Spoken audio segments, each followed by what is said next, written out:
History of Plaza del Castillo, Pamplona. If you walk into the center of Pamplona today, you'll find yourself in the Plaza del Castillo, a broad, elegant square that has been called the living room of the city for centuries. But behind its cafes, arcades, and bandstands lies along a layered history that mirrors the evolution of Pamplona itself. Let's go back nearly 1,000 years. In medieval times, Pamplona wasn't a single city. It was divided into 3 rival boroughs, Navarre, San Sernin, and San Nicolas. The place that would eventually become Plaza del Castillo lay on the edge of these communities, an empty, undefined stretch of land used for markets, gatherings, and occasionally conflict.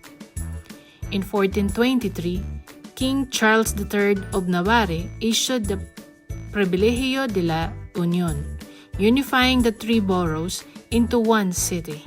With unity came the opportunity to expand and reorganize urban life. That open space, previously just a muddy expanse, began to transform into a proper civic center. By the 1500s, the area was being used for public festivals, military parades, and bull-related events. In fact, long before Ernest Hemingway ever wrote about Pamplona, the square often served as an early bullfighting arena. Temporary wooden stands were assembled so crowds could watch as young nobles tested their bravery. The buildings around the square slowly began to rise, many with arcaded grounds that still define the plazas today. The square gained its name, Plaza del Castillo, because of its proximity to the old Castillo de Pamplona, part of the city's defensive fortifications. Although the fortress itself no longer survives, its memory lives on the plaza's name. By the 700s, the square had become the beating social heart of Pamplona. Markets bustled, children played, and traveling performers entertained passers-by.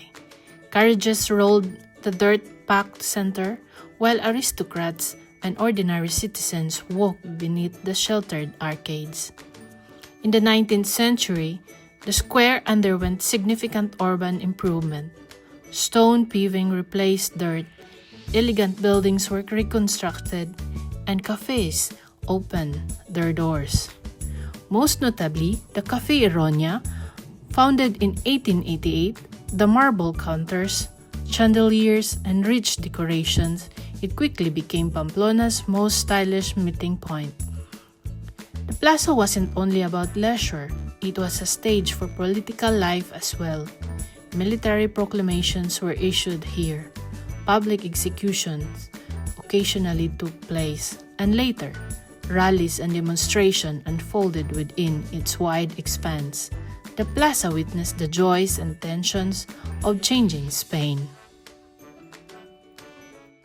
In the 1920s, a young American writer named Ernest Hemingway arrived in Pamplona during San Fermin Festival.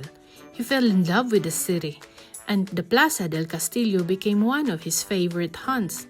He frequently drank and wrote a Café Ironia, observing the crowds, the matadors, the locals, and the festival atmosphere.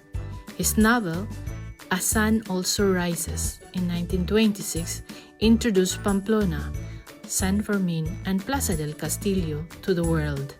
Suddenly, travelers from Europe and America began coming to see the place Hemingway had made famous. The plaza, once a local gathering space, became internationally known. Even today, you can find a bronze statue of Hemingway inside a Café Ironia, a tribute to the bond between the writer and the city. The iconic central bandstand, or kiosco, was completed in 1943. Since then, it has become the centerpiece of the plaza. Bands perform here during festivals. Children climb its steps, and locals rest on their surrounding stone benches. Throughout the 20th century, the square evolved with the times.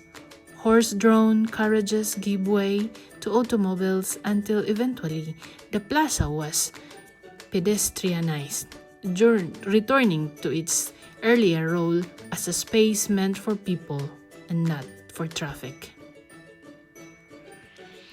Modern Plaza del Castillo is a harmonious mix of historic and the lively, encircled by neoclassical facades, colonnade walkways, hotels, restaurants, and cafes.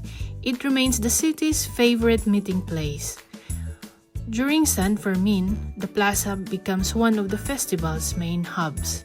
It fills with music, dancing, family events, and a constant flow of festival goers. Yet outside of those 9 wild days in July, the square is peaceful, filled with people enjoying a coffee, children playing, and locals reading the newspaper on sunny mornings. The plaza is also a place of memory. Archaeological work under the square uncovered remains of medieval structures and parts of the old castle that once stood nearby. Beneath the paving stones lies centuries of Pamplona's history. Plaza del Castillo is more than a physical space. It's a timeline of Pamplona's evolution, from medieval crossroads to bustling civic center, from bullfighting arena to literally landmark. Standing in the middle of the plaza, you can feel the layers of history around you, the echoes of medieval fairs, the confident steps in 18th century nobles, the clatter of carriages and the cries of market vendors, Hemingway scribbling notes over a drink, and the laughter of modern families enjoying the heart of their city.